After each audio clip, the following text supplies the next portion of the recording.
O novo presidente do Instituto Nacional do Seguro Social, o INSS, Gilberto Valer Júnior, participa de uma reunião com o advogado-geral da União, Jorge Messias, e representantes da Dataprev. O encontro discutiu o plano de ressarcimento aos aposentados e pensionistas vítimas de fraude, que somam 6,3 bilhões.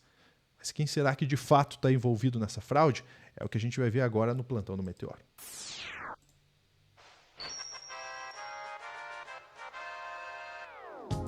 Vamos lá, esse tema tá bombando e a gente vai trazer mais detalhes para vocês. Daiane Oliveira já na tela para você seguir a Daiane ali, @DaianeJOliveira, e o meu aqui é o Lu.Júnior para você me seguir também.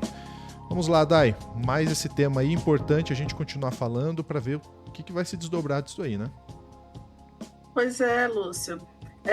Para começar, eu acho que o primeiro ponto quando a gente fala sobre essa fraude do INSS é dizer que essa fraude ela não começou agora. Ela não começou com o Lula, e a gente não está passando pano para o Lula, apesar de que ele é o atual presidente, ele precisa não só chamar reuniões, se posicionar, mas ter também ações enérgicas em relação ao que aconteceu. Mas a gente tem uma fraude aí, que um dos principais pontos que a gente pode trazer, por exemplo, a gente vai falar sobre o careca do INSS, que fez uma doação milionária para um ex-presidente, que está inelegível, que virou réu em um processo, é justamente isso. A gente precisa identificar como essas pessoas elas conseguem utilizar esse equipamento, esse sistema, para fazer falcatruas, inclusive com o ex-ministro do Bolsonaro, com dinheiro que foi supostamente desviado do INSS na sua conta, e pouco se fala em relação a isso. E agora, hoje, né, eu não sei se já terminou, mas eu estava acompanhando o novo ministro do INSS, o Gilberto Valer Júnior. Ele entrou em reunião justamente para fazer um debate ali sobre como seria possível um ressarcimento rápido do valor de 6,3 bilhões que foi retirado de aposentados, de pessoas que de fato sobrevivem com esse valor, com os valores removidos no seu, né, vivem com isso, precisam desse valor para viver. E a gente precisa falar exatamente quem é essa pessoa que no dia a dia teve 30, 60, 80, 100 reais descontados, que para muita gente, mas é só 30, 60, 80 e 100 reais, mas não é, gente, faz muita diferença. Eu vou te pedir, por favor, Luz, primeiro para trazer essa matéria sobre uma análise geral, e que Lula, sim, está ali com os processos na mão, tentando organizar da melhor forma possível, totalmente travado, porque ele tem que indicar alguém para o cargo que seja alinhado do partido que está apoiando ele, e aí a gente vai falar também desse grande acordo para eleger o Lula, que envolveu o Centrão e envolve alguns partidos que não são de esquerda e que acabaram travando todo o processo, e a gente precisa compreender como isso também é danoso para o nosso país. Vou te pedir para trazer a primeira matéria, por favor, Lúcia. Do PDT, partido ao qual o ministro é filiado, avalia que a legenda pode optar por ser independente em relação ao governo, caso se concretize a saída do ministro da Previdência. Quem vai dar todo esse contexto político dentro do partido é a Gabriela Prado. O que você nos conta, Gabi? Muito boa tarde. Você que está aí no olho do furacão, direto do Palácio do Planalto, onde as decisões podem vir a ser tomadas. Boa tarde. Oi, Yuri. Boa tarde a você e a todos que nos acompanham. Um dia típico, né? Geralmente na emenda de feriado, sequer o comitê de imprensa aqui do Palácio do Planalto abre. Mas como o Lula teve agendas hoje aqui no Palácio do Planalto, então todo mundo está aqui nesse esforço concentrado para ver quais vão ser as consequências desse dia. Já para dar uma informação, terminou agora há pouco a agenda do presidente com a ministra Cida Gonçalves, Ministério das Mulheres. É também uma agenda que é considerada delicada, e a expectativa é que o presidente Lula recebesse Carlos Lupe, ministro da Previdência Social, Lúcia, a partir de agora, às 4 horas da tarde, para uma definição sobre o futuro dele. Os aliados têm dito que Lupe deve... Eu vou te pedir para segurar um pouquinho. Só uma coisa, tá? Adorei, inclusive, a imagem do Lupe com o dedinho para cima e riste. Eu adoro quando as pessoas falam que a agenda do Ministério das Mulheres é uma agenda delicada. A gente vê o Ministério das Mulheres totalmente apagado e uma ministra com várias denúncias de assédio. que foram e processos administrativos correndo. Pouca gente também fala sobre isso, e eu acho que está na hora do Lula também colocar o dedo aí no vespeiro. Enfim, é uma opinião aí minha, tá, gente? Enfim, vamos lá, Lúcio, por favor, que o foco hoje é a INSS. Deve sim entregar o cargo, então a gente está aguardando também os desdobramentos dessa reunião. Mas conversei hoje com integrantes do PDT para saber qual seria o posicionamento do partido se Lupe realmente deixar o governo. E, a princípio, eles podem até dizer que vão sair totalmente do governo, mas a avaliação de uma ala que tem influência nas decisões do partido é que o posicionamento mais correto seria o de independência. Por quê? O PDT, como está na base por enquanto, com o Carlos Lupe no ministério, tem diversos cargos pelo governo federal. Se ficasse independente, não seria necessariamente obrigado os filiados ao partido a deixarem esses cargos que ele ocupam. Além disso, há uma preocupação dos parlamentares que integram o PDT de que, se sair do governo, eles forem ligados, por exemplo, a uma oposição bolsonarista, o que para eles é impensável, pelo menos neste momento. O PDT não se aliou com o bolsonarismo no último governo, então eles não veem chances disso acontecer e não querem ficar ligados a essa oposição bolsonarista. Mas o partido está muito descontente com a forma que o Lula tem levado a questão com o ministro Carlos Lupe. Primeiro,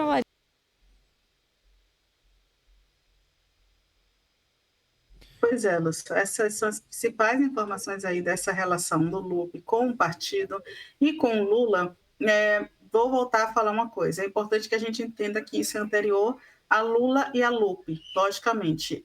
De acordo com as investigações da Polícia Federal, as fraudes começaram em 2019, ainda no primeiro governo do ex-presidente Jair Messias Bolsonaro, e só ganhou força desde então. Esse escândalo foi revelado, né, pela Operação Sem Desconto da Controladoria Geral da União, em parceria com a Polícia Federal. Foram instaurados 207 inquéritos policiais, 192 mandados de prisões e 701 mandados de busca e apreensão para identificar para onde foram aí destinados uma boa parte desses 6 bilhões que foram desviados, né, dos aposentados e das aposentadas do INSS. Esse valor, inclusive, de 6,3 bilhões foi entre o período de 2019 e 2024, perdão, gente, que está sob investigação. Acho que é importante também que a gente pontue que essa investigação ela começou por uma orientação do presidente Luiz Inácio Lula da Silva, foi uma suspeita desse governo e, a partir disso, houve um pedido de investigação.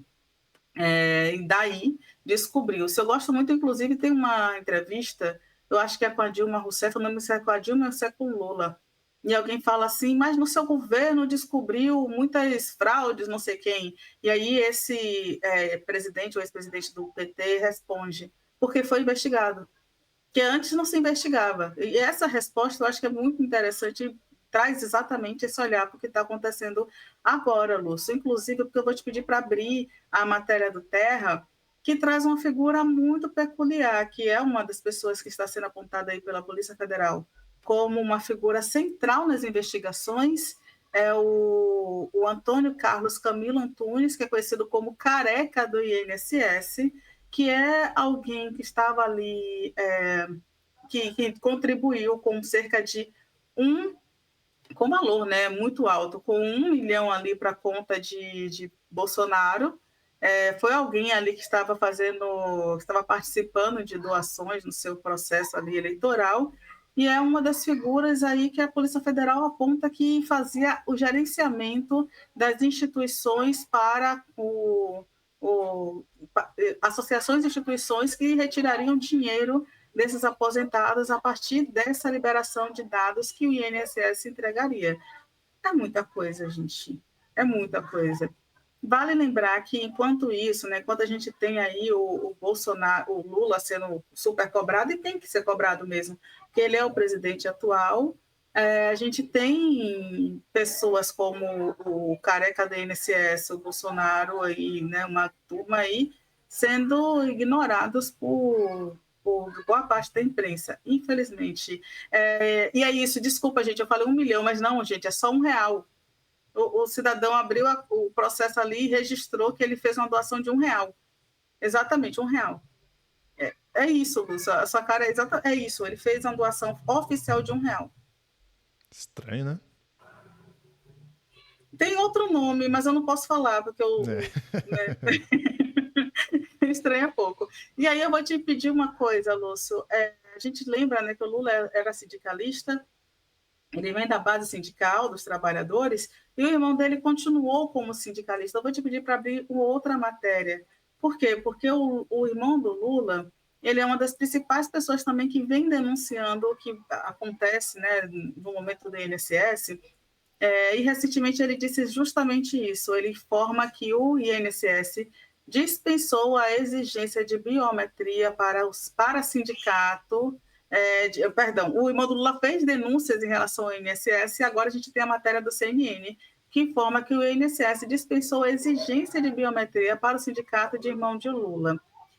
As investigações apontam que o Sindinap foi beneficiado pela regra transitória expedida pela autarquia de junho de 2024, após não apresentar dados, né, de biometria. A questão é, só uma coisa, tá? A gente precisa... Vou te pedir para manter na foto do irmão do Lula, por favor, Lúcio.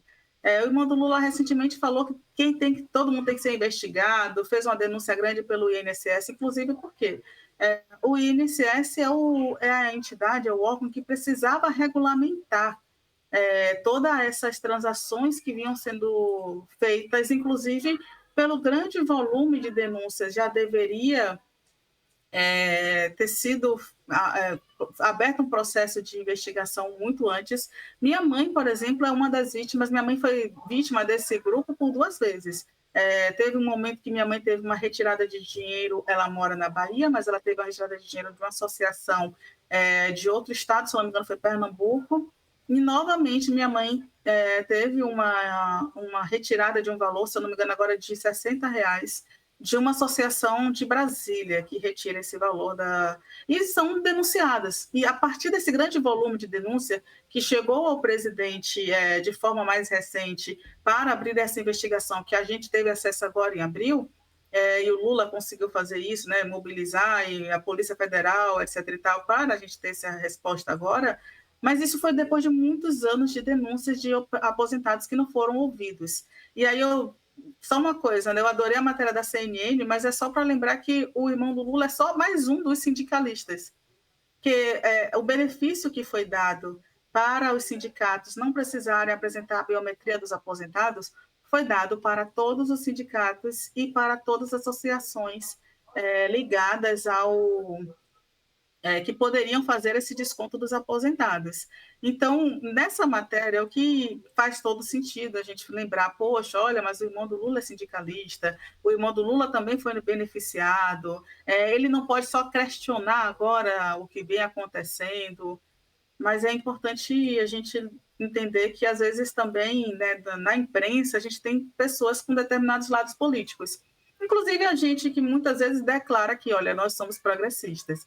A informação é uma coisa, dar a informação é uma coisa, mas é importante que essa informação ela seja dada com um pouco de cuidado e a gente leia também, a gente aprenda também a importância do viés político em cada informação. Estou sendo bem cautelosa, tá vendo aí, Lúcio?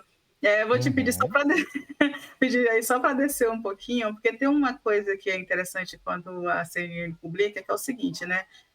No segundo parágrafo.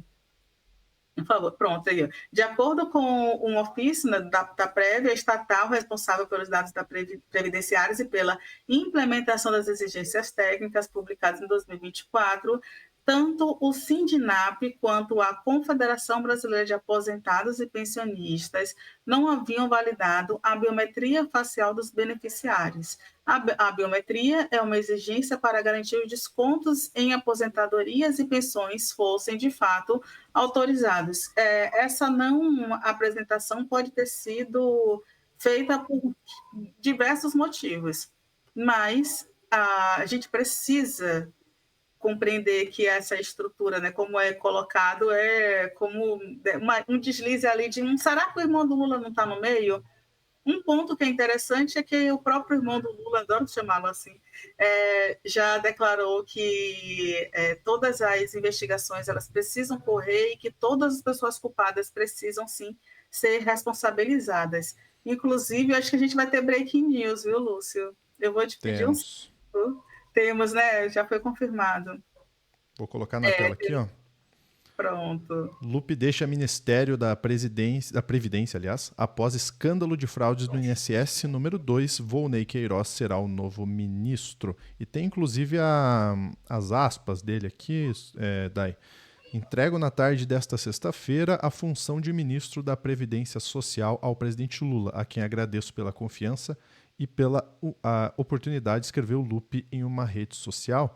E esse era o ponto talvez mais cascudo para o presidente, e ao que parece o presidente conseguiu contornar, porque ele estava sendo dos dois lados, né? Sendo pressionado dos dois lados. Se demite o Lupe, o PDT estava avançando para que, olha, então vamos sair do governo. Agora, se não demitisse, tinha toda uma ala da oposição aí já prontinha para atacar. Então, ao que parece, o Lula fez o que se espera do Lula, o que o Lula sabe muito bem fazer, né, Dai? Política. Lula, estava procurando botar aqui, quase que eu não acho. E que bom que o Lula, que o Lula fez o mínimo que deveria ser feito. Claro, né? Ele vai receber algumas pressões aí internas em relação a isso, mas diante de um escândalo desse, porque a gente precisa lembrar que trocou-se o presidente do INSS, inclusive, se eu não me engano, foi 2023, quando também teve um outro escândalo, houve uma troca de presidente do INSS, mas não ministerial. É necessário, diante desses escândalos, sim, pelo menos até que fique comprovado que a pessoa não tem absolutamente nenhuma relação com o que houve, que haja essa modificação, que haja essa troca. E aí, Lúcio, acho que só para a gente pontuar que é o seguinte, cada pessoa, cada grupo, cada estrutura ali de partidos que apoia o Lula, nos acordos que são feitos, esses grupos eles recebem um determinado cargo, recebem uma fatia ali do governo. Uhum. E a gente precisa mostrar agora o quanto esse tipo de acordo para fazer com que o governo consiga andar minimamente é danoso, porque olha o que a gente está passando agora. A gente estava passando por um presidente que teve praticamente uma semana para fazer uma demissão de um ministro e não conseguiu fazer por causa de um acordo com um partido que é necessário para ele, inclusive na véspera da eleição, para que ele consiga aí tentar galgar 2026 contra, mais uma vez, alguém que é da linha bolsonarista, que é alguém que vai falar que armas superam a educação. Olha só o que a gente está falando. O Enigma Hall falou aqui que dói os ouvidos dele falar que Lula fez. Dói os ouvidos dele escutar que Lula fez o mínimo. E é isso. Lula ele está fazendo agora o mínimo, mas ainda assim é muito em relação ao que outros fariam nesse momento. Como o Bolsonaro, que não fez absolutamente nada, e que inclusive tentou ali fazer articulações para travar investigações da Polícia Federal. E algumas, inclusive, nem andaram, né? Como é que está o esquema da rachadinha dos filhos? Enfim, né, Lúcio? Eu vou embora antes que esse corte fique longo demais, porque eu teria muita coisa para falar e Sofia vai, né? Vamos embora, Lúcio. Mas perfeito. No fim das contas, o melhor caminho, de fato, era, inclusive, o pedido de demissão do Lupe. Não que precisasse o presidente demitir o Lupe, era o pedido de demissão. E me desculpe, mas o PDT não tinha o porquê fazer esse tipo de pressão para o governo, sendo que esse escândalo é extremamente danoso para o governo. Né? Extremamente danoso. Por mais que, sim, nesse governo que passou a ser investigado. Mas a pressão era descabida, me desculpe. Bom, ficamos por aqui, Dai? Isso aí dizer, essa é a galera da florzinha, Ciro Gomes, ficamos por aqui, Lúcio.